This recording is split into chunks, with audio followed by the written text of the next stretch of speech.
হিমালয়ের সবশেষ পরিস্থিতি জানাতে এই মুহূর্তে পটুয়াখালীর কুয়াকাটায় আছেন সহকর্মী শিকদার জাবির হোসেন। সরাসরি যাচ্ছি তার কাছে।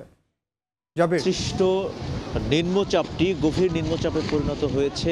এরপর কুয়াকাটা সমুদ্র সৈকতে ঝড় হাওয়া বইতে শুরু করেছে। আমরা দেখেছি কিছুক্ষণ পূর্বে এই কুয়াকাটা সমুদ্র সৈকতের আশপাশের এলাকায় ব্যাপক ঝড়ো হাওয়া বয়ে গেছে এবং সেই সঙ্গে গুঁড়ি গুঁড়ি বৃষ্টিও হয়েছে।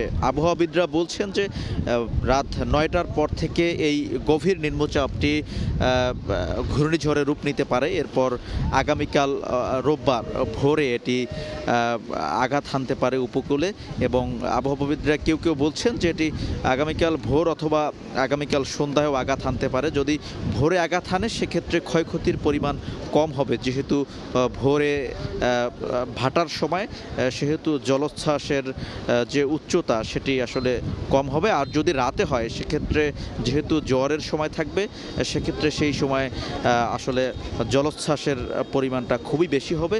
যে কারণেই কিন্তু বড় ধরনের একটা শঙ্কা করা হচ্ছে এই ঘূর্ণিঝড়টিকে নিয়ে। আসলে এবারের যে ঘূর্ণিঝড়, এই ঘূর্ণিঝড়টি প্রবল আকার ধারণ করতে পারে, উপকূলে আঘাত হানতে পারে, বিশেষ করে পটুয়াখালীর খেপুপাড়া এবং খুলনার উপর দিয়ে বয়ে যেতে পারে এই ঘূর্ণিঝড়টি। আর যেহেতু প্রতিবারের যে ঘূর্ণিঝড়, এই ঘূর্ণিঝড়ে উপকূলে প্রথম আঘাত হানে পটুয়াখালীর কলাপাড়া রাঙ্গাবালি এই অঞ্চল, সেক্ষেত্রে এই অঞ্চলের মানুষের মধ্যে এই মুহূর্তে একটা আতঙ্ক বিরাজ করছে।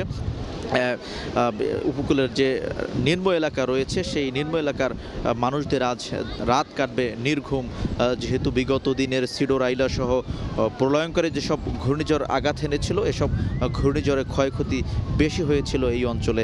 এ কারণে এই অঞ্চলের মানুষের মধ্যে আতঙ্ক বেশি রয়েছে। উপকূলের মানুষের জানমাল রক্ষায় জেলা প্রশাসনের পক্ষ থেকে প্রস্তুতি গ্রহণ করা হয়েছে এবং সব যে সাইক্লোন শেল্টারগুলো রয়েছে সেই সাইক্লোন শেল্টারগুলোকে খুলে দিতে বলা হয়েছে। এবং আপনারা দেখছেন যে ঘূর্ণিঝড়ের প্রস্তুতির জন্য আসলে টুরিস্ট পুলিশ মাইকিং করছেন, বিভিন্নভাবে সতর্ক করছেন পর্যটকদের। তো এভাবেই ঘূর্ণিঝড়ের প্রস্তুতি নিচ্ছেন উপকূলের প্রশাসন। তো কুয়াকাটা থেকে এতটুকুই ছিল আমার কাছে আবহাওয়া পরিস্থিতির সবশেষ খবর। সরাসরি যুক্ত ছিলাম কুয়াকাটায়।